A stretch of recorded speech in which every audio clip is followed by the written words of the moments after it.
Let's look at the chart first of all and just run through it fast, and then I want to go back and describe some of the problems that we have in the area. If you looked at the operation that Kennecott or whoever is running to refine copper today, you'd find that they blast the rocks apart, collect them in railroad cars, and take them to some place that they can chew them up. And in these particular processes, they have ball mills. This time you notice they have big ball mills, gyratory ball mills, that will squeeze the rocks and crush them to ever in decreasing particle size. And they want to get that particle size now to be something like face powder. Very, very fine material. And then we run into a flotation process. I'll come back and explain that to you. But off of the flotation process, we get most of the tailings. It will be thrown away from that. There's some steps that have been skipped in here, and I'll tell you about. But going from flotation, which is a wet process, to matte smelting means that we're going to have a wet material, like wet clay, and we're going to have to dry that material. So we have to go through a drying or calcining of this particular concentrate before it goes into matte smelting. For matte smelting, we get a lot of waste.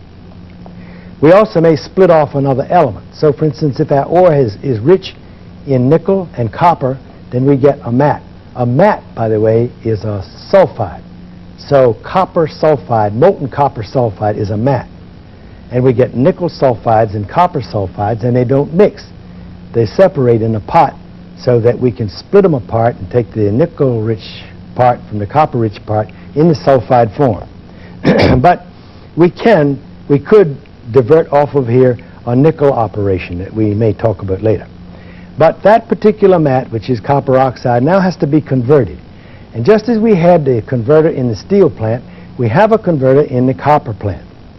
This converter in the copper plant is going to do nothing for us, more for us, than allow us to blow air through it, blow oxygen through it, to gather up the sulfur, because it's a matte, and push it off into the atmosphere as a gas. From this, we're going to get something that we can use, which is a product that still has some sulfur in it that we can further refine with slag refining. But when we're all through, we wind up with a copper metal, a metallic material, I should say, but it's an impure metallic material. It's going to have in it selenium and tellurium and gold, platinum, palladium, iridium, rhodium. A lot of the gold that we have today comes from this particular operation, starting back with a very low-grade ore.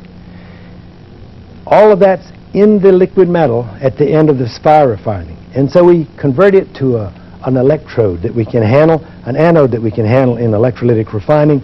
We electrolytically refine it, and after we do that, we find we still have a problem. It's not in the proper shape, number one, for what we need, and we'll also have a lot of hydrogen in the material, and we have to fire refine it again, and then we cast it. We do another operation in here, and we get bars of copper. 98.5% of the Earth's crust is made up of only 8 different elements: oxygen, silicon, aluminum, iron, calcium, sodium, potassium, and magnesium. The most used materials in the world today are wood, concrete, and glass. The most abundant metals in the world are nickel, copper, zinc, lead, and tin. Extractive metallurgy consists of mechanical metallurgy, ore dressing and sampling, chemical metallurgy, pyrometallurgy and hydrometallurgy, and electrometallurgy, electrolytic and electrothermic metallurgy.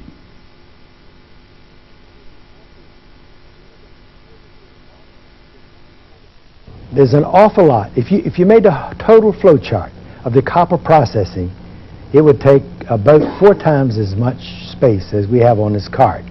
So I'd like to go through now and tell you a lot about these little in-between things, or what specifically is done, because it's done in a lot of the operations that we have in the other non-ferrous materials, or in fact in the ferrous materials. First of all, let's talk about the business of grinding the material up into a very small particle size. Actually, if we were going to do a process now, not copper, but another process, and we would want to grind the material up, we may want hunks of rock big enough, say, to go in a blast furnace so we could pour material through them. We may want to separate something out of it. If we had let's suppose we had a magnetite ore. We'd want to break it up fine enough so we could take away the gangue material just by magnetic separation. Run it over a magnet so that the magnet will pull out all of the material that is magnetic, or all of the magnetite, and leave behind all of the material that's non-magnetic. Or we may want to take the material and continue to grind it up, getting it finer and finer and finer. And we don't just do this in crushers, jaw crushers, or gyratory crushers. We will do this in ball mills or rod mills. Now, a ball mill or a rod mill is nothing more than a big barrel that either has rods in it lying along the axis of the barrel, or a whole lot of balls in it, and you rotate this at a speed so that these devices, the rods or the balls, cascade over one another and fall down the side of the hill and crush one another, crush against one another. If there's a piece of ore caught between, it grinds it smaller and smaller and smaller and smaller, till we can get the material like face powder. Let's go back a moment now just to look at gold refining, if you did that. There's an old wives' tale that I think probably has a lot of truth in it. Came from California. Back in the days of the gold rush, a lot of people came running out here to find if they had any gold.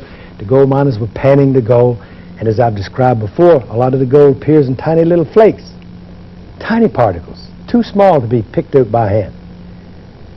And the story goes that there was a washerwoman who used to take in all of the laundry for the miners, and she'd wash their clothes for them and give them back to them. She got money for that. And one morning on a bright sunny day, she noticed in the soap suds, the floating on the top, there were little flecks of bright golden colored stuff.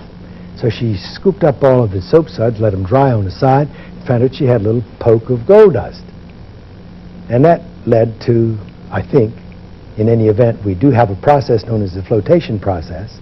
And the flotation process is dependent upon the ability of a fluid to wet or non-wet a solid in a gaseous atmosphere. So there's a little contact angle or a little wetting parameter that goes into this. If you have a particle of material and on one side of it is, let's say, a gangue material, on the other side of it is a piece of gold or a mineral material, one of these will be wet.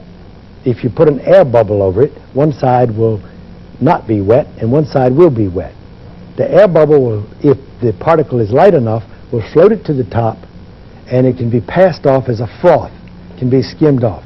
And so we can take the concentrate. Generally we collect the concentrate this way and leave the gangue material in the bottom. We wet the ore that we're trying to derive.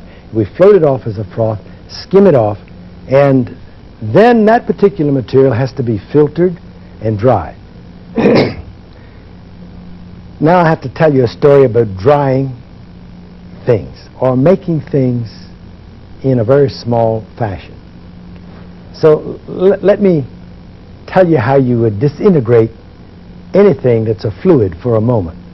You can do that by atomizing it, putting it through a Venturi expansion, atomizing the material. That's a good way. But another perfectly good way is to pour the material onto a rapidly rotating disc. And the rapidly rotating disc is going to throw off a sheet of liquid which will become attenuated, become thinner and thinner and thinner as it expands, because it's going to be volume consistent. And finally it will ligate. It will turn into little filaments on the end, and surface tension will break those up into little tiny spheroids.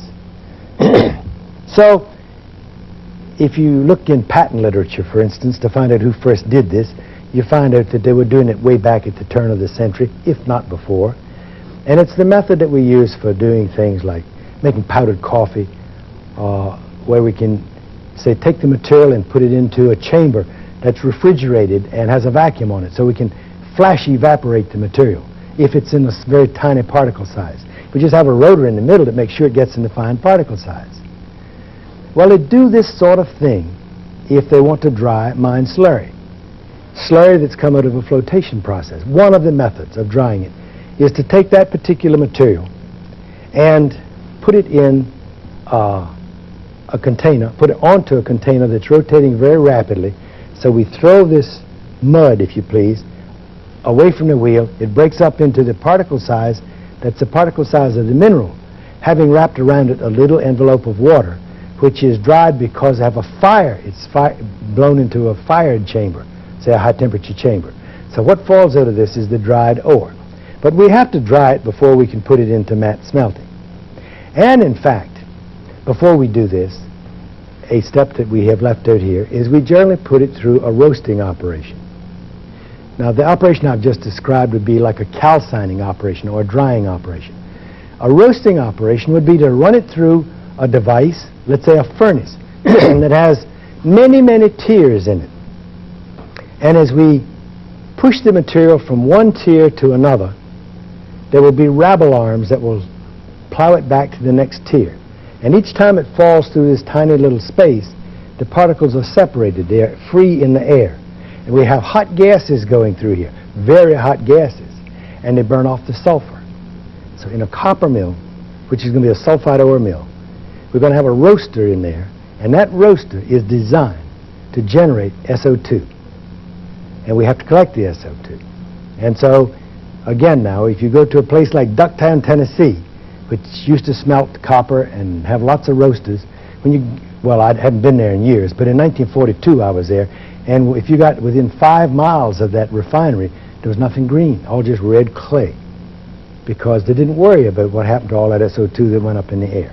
Now today we try to make sure that we collect it all. But after we do that, after we roast it, take out all the sulfur we can, we still have an ore that is concentrated but has a lot of sulfur in it. We will not have burned all the sulfur out.